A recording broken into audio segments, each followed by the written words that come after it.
संख्या 16 और 17 पर बोलने का मौका दिया, उसके लिए धन्यवाद। महोदय, जैसा कि माननीय मुख्यमंत्री जी ने खुद अपने बजट भाषण में जिक्र किया है कि देश में असुरक्षा का माहौल बना है। देश में असुरक्षा है तो प्रदेश इससे अछूता कैसे रह सकता है। मैं मुख्यमंत्री जी की बात को आगे बढ़ाते हुए प्रदेश की बात करूं तो राजस्थान की कानून व्यवस्था और बढ़ते अपराध के ग्राफ को लेकर जो हालात बने हुए हैं वे हम सबके लिए चिंताजनक है।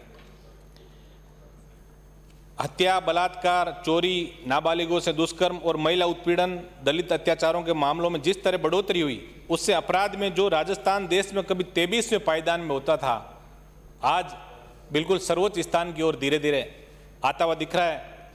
माननीय सभापति महोदय, आमजन में विश्वास और अपराधियों में भय, ये जो स्लोगन हमारी पुलिस का रहा है, निश्चित रूप से कोरोना काल के अंदर जिस तरह से पुलिस ने अपने कर्तव्यों का निर्वहन किया, उसमें जनता के अंदर जरूर एक बहुत अच्छा मैसेज गया और आम जन के अंदर पुलिस के प्रति विश्वास भी कायम हुआ। अध्यक्ष महोदय, वर्ष 2018 से लेकर वर्ष 2020 तक खनन माफियाओं, बजरी माफियाओं द्वारा राजस्थान में अधिकारियों पर जो हमले किए गए, ऐसे 274 प्रकरण दर्ज किए और माफियाओं की इतनी हिम्मत, सिस्टम में बैठे लोगों की सह के बिना असंभव है। कल हमने महिला दिवस मनाया, लेकिन प्रदेश में आज हमारी बेटियां, महिलाएं खुद को असुरक्षित महसूस कर रही है। 1 जनवरी 2019 से लेकर 31 जनवरी 2021 तक प्रदेश में 18 वर्ष से कम उम्र की बालिकाओं के साथ बलात्कार के 4106 प्रकरण दर्ज हुए और 18 वर्ष से अधिक उम्र की बालिकाओं, महिलाओं के साथ बलात्कार के 8179 मामले दर्ज हुए। इस प्रकार 1 जनवरी 2019 से लेकर दिसंबर 2020 तक दलितों पर अत्याचार के मामलों पर अध्ययन करा था तो ऐसे 17,121 मामले राज्य में दर्ज हुए। महोदय, आखिर हम सबको ये सोचना है कि राजस्थान प्रदेश किस दिशा की ओर जा रहा है। अध्यक्ष महोदय, नागौर जिले की यदि मैं बात करूं तो हत्या के वर्ष 2017 में 52, 18 में 45, 19 में 67 व 2020 में 48 मामले दर्ज हुए हैं।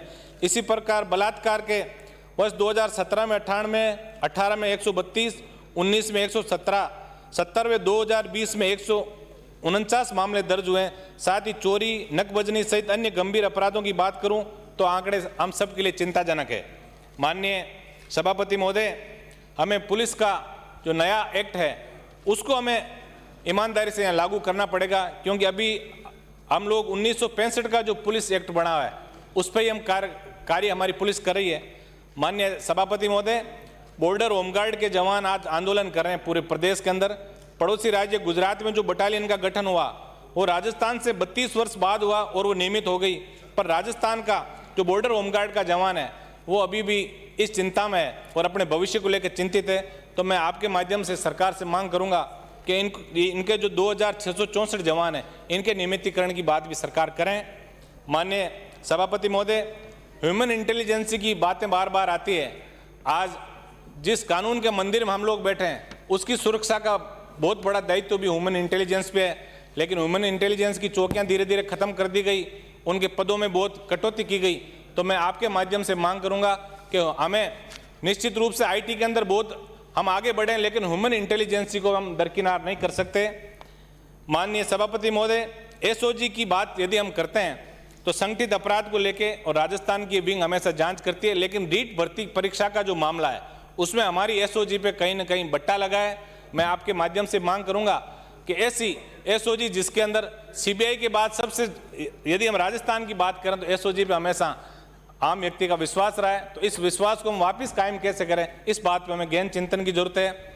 माननीय सभापति महोदय, सिर्फ हंगामा खड़ा करना मेरा मकसद नहीं, मैं चाहता हूं कि तस्वीर बदलनी चाहिए। साल 2006 में भारत के सर्वोच्च न्यायालय ने प्रकाश सिंह बनाम भारत संघ मामले में एक ऐतिहासिक फैसला दिया। अदालत ने केंद्र और राज्य सरकारों को पुलिस सुधार से जुड़े 7 दिशा निर्देश जारी किए। इन निर्देशों में पुलिस सुधार शुरू करने के लिए एक व्यवहारिक तंत्र का खाका प्रस्तुत करने की कोशिश की गई। मैं आपके माध्यम से, मंत्री जी भी जब जवाब दें तब हम सब लोगों की एक ही मंशा है कि कैसे करके हमारा राजस्थान प्रदेश जो है वो कानून व्यवस्था के अंदर एक पूरे देश के अंदर नजीर बने। तो इन सब के ऊपर कैसे एक ट्रांसफर पोस्टिंग की एक पॉलिसी बने, कैसे व्यक्ति कम से कम 2 साल एक जगह काम करके और अपनी बेस्ट परफॉर्मेंस दे सके, कैसे जो अधीनस्थ जो जवान जो है उनके ऊपर उनके नौकरी को लेके जितने भी माननीय सदस्यों ने अलग अलग मांग की, उन सब पे विशेष दिशा निर्देश सरकार जारी करें। माननीय सभापति महोदय, आज राज्य सरकार, हालांकि केंद्र सरकारों ने कई दिशा निर्देश जारी किए, माननीय उच्च न्यायालय और माननीय सर्वोच्च न्यायालय ने भी बार बार ऐसी गाइडलाइंसें भी सरकारों को दी, लेकिन कहीं न कहीं वो धरातल पे खरी नहीं उतरी है और उसी के कारण पुलिस को कहीं न कहीं बदनाम होना पड़ रहा है। तो ऐसी सारी व्यवस्थाओं का एक बार पुनः विचार उस पर करके और ऐसी ठोस कार्य योजना बने। माननीय सभापति महोदय, जब अपराध की घटनाएं, माननीय सभापति महोदय, हमारी पार्टी को जब 10 मिनट की बात आपने वहां से आसन से व्यवस्था दी, निश्चित रूप से हम ये उम्मीद करते हैं कि हम भी नए हैं, लेकिन कोई ना कोई ठोस जो हमारे जो मन के उद्गार हैं, कंप्लीट करिए, कहीं ना कहीं आपको हम बताएंगे। कंप्लीट करिए। सभापति महोदय, जब अपराध की घटनाएं लगातार घटित हो रहे तो सरकार किस प्रकार से लोगों की सुरक्षा कर पाएगी? डीडवाना के पालोट, अलवर का गैंगरेप, बाड़मेर के आरटीआई कार्यकर्ता अमराराम पर हमला सहित प्रदेश के अनेक स्थानों पर महिलाओं के साथ शर्मसार करने जैसी घटनाओं की पुनरावृत्ति नहीं हो, उनके परिजनों को विशेष आर्थिक पैकेज मिले, इसके लिए भी सरकार को बजट में घोषणा करके सुरक्षित राजस्थान बनाने की तरफ कदम बढ़ाना चाहिए था। पुलिस की माफियाओं वे चोरों से मिलीभगत कब रुकेगी, इस पर भी कुछ ठोस प्रावधान करने की जरूरत है, क्योंकि गत दिनों लुटेरों ने दिन दहाड़े नागौर के माल गांव में डबल मर्डर करके बड़ी राशि लूटने की घटना को अंजाम दिया। अभी सादुल शहर से आने वाले माननीय विधायक ने ऑनलाइन एफआईआर की बहुत बड़ी बात की, लेकिन हमें सच को भी स्वीकार करना पड़ेगा कि राजस्थान में एक माननीय सांसद और केंद्रीय मंत्री पर बाड़मेर के अंदर हमला हुआ, उसकी बात को प्रिविलेज कमेटी के अंदर उसको चैलेंज किया और पूरे देश के अखबारों के फ्रंट के ऊपर यहाँ के डीजी, यहाँ के जो चीफ सेक्रेटरी और सारे अधिकारियों की बाहर बेंच पे बैठे फोटो आई। उस दिन हम सबको शर्मसार होना पड़ा। तो सिर्फ बातों से कुछ नहीं होगा, हमें ये महसूस, प्रत्येक व्यक्ति यदि ये महसूस करे कि जो मुख्यमंत्री जी की ऑनलाइन एफआईआर की जो भावना है उस पर ये खरे उतरे, ऐसी ठोस कार्य योजना कहीं न कहीं बने। पिछले साल सितंबर में एक आरपीएस अधिकारी का अश्लील वीडियो देश और दुनिया में वायरल हुआ, जिससे पूरी राजस्थान पुलिस को शर्मसार होना पड़ा। दुर्भाग्य इस बात का है कि जयपुर पुलिस आयुक्तालय के कई आईपीएस अफसरों के मामला संज्ञान में होने के बावजूद उन्होंने मामले को दबाने का प्रयास किया, जबकि उन्हें न्यायोचित कार्रवाई करने की आवश्यकता थी और बड़ा लेन देन इस प्रकरण में हुआ ताकि मामले को दबाया जा सके। जिन्होंने वर्दी को दागदार करने में अपनी अहम भूमिका निभाई है वो शर्मनाक है। साथ ही मेरे क्षेत्र के बौंडा में अक्टूबर 2021 में हुए सुनील ताड़ा मर्डर कांड की बात करूं तो सामने आया कि ड्यूटी पे तैनात कर्मचारी अपराधियों तक पहुंचने के लिए तेल भराने के लिए रुपए मांगता है और जब तक वो गरीब परिवार वाले पुलिस की गाड़ी में तेल भराते हैं, अपराधी घटना करके भाग जाते हैं। ये एक घटना नहीं है, बल्कि पूरे प्रदेश में कमोबस कई जगह ऐसे हालात बने। आज मेरे गृह जिले नागौर की बात करूं तो जिस प्रकार पूर्व की जिला पुलिस अधीक्षक के कार्यकाल में सट्टे का और मादक पदार्थों की तस्करी का कारोबार बढ़ा, उनका परिणाम आज तक लोग भुगत रहे हैं। नागौर में एक संस्थागत भ्रष्टाचार का ढांचा पनपा दिया जिसमें पुलिस के लोग शामिल थे। महोदय, मैं आपको उदाहरण के तौर पे बताना चाहूंगा कि नागौर जिले के कोतवाली थाने में माल खाने से डोडा पोस्ट चोरी होता है, जिसका मुकदमा 432/18 दर्ज होता है।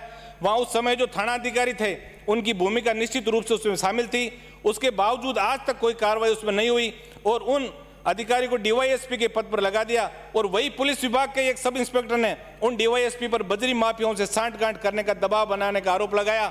मैं आपको ये बात इसलिए बता रहा हूं कि अगर तंत्र में बैठे भ्रष्ट लोगों के खिलाफ हम कार्रवाई करने के स्थान पर उनकी पदोन्नति करके उन्हें फील्ड पोस्टिंग देंगे तो भ्रष्टाचार निश्चित रूप से बढ़ेगा। और माननीय मुख्यमंत्री जी बार बार जीरो टॉलरेंस की बात कर रहे हैं, उस पर हम कभी खरे नहीं उतर पाएंगे। ऐसे भ्रष्टाचार अधिकारी का हौसला भी बढ़ेगा, इसलिए सरकार को ऐसे संवेदनशील मामलों पर संज्ञान लेने की आवश्यकता है। नागौर जिले के कोतवाली थाने में दर्ज डिस्कॉम कर्मी किरण शर्मा की हत्या का मामला हो, चाहे कुचामन थाने में दर्ज रश्मि गौड़ की हत्या का मामला हो, या फिर पूरे पुलिस सिस्टम को शर्मसार करने वाले श्री बालाजी थाना के अधिकारी को दिन दाड़े गाड़ी से कुचलकर चले गए, आज तक उन ब्लाइंड मर्डर केसों का कोई खुलासा नहीं हो पाया। मैं माननीय सभापति महोदय, आपके माध्यम से मैं सरकार में बैठे लोगों से मांग करूंगा कि जब मंत्री जी जवाब दे तो ऐसे ब्लाइंड मर्डर मामलों में अलग से किसी विशेष अधिकारी की नियुक्ति करके और ऐसे मामले खोले जाएं तो निश्चित रूप से आम जन के अंदर पुलिस की जो छवि है वो सुधरेगी। माननीय सभापति महोदय, मैं एक दो बात कह के और अपनी बात खत्म करना चाहूंगा कि एक तो इस कानून के मंदिर में जो भी कानून तो बन जाते हैं लेकिन उनका एग्जीक्यूशन के लिए जो सरकार जो काम करते हैं उसके लिए मैं आपसे निवेदन करूंगा कि एक तो हर थाने के अंदर 2-2 वाहन दे। मेरा विधानसभा क्षेत्र क्यूंसर भी बहुत लंबा चौड़ा इलाका है, थानों की नफरी भी कम है। उसके अलावा पे ग्रेड जो 2400 से 3600 माननीय सभापति महोदय, नागौर जिला मुख्यालय पर एक एक्सीडेंटल थाना खोलने की घोषणा माननीय सभापति महोदय आपसे करूंगा। आज मांग इसके साथ ही नशे के संख्या कारोबार पर 16 और पुलिस कई एवं कार्रवाई मांग की संख्या 17 आपसे मांग कारागार करूंगा। पर और शहीद परिवारों को 5 मिनट का टाइम दिया, जिस अब तरह हो से गया, सेना बैठ के जाओ। शहीदों को परिलाभ मिलते हैं, वैसे ही पुलिस का जवान जो है वो भी कहीं शहादत होती है उसकी, तो उसको भी सेना के शहीदों की माननीय सभापति महोदय, इनको आपने मुझे बैठाइए। बोलने का मौका दिया, धन्यवाद। इनका जय हिंद।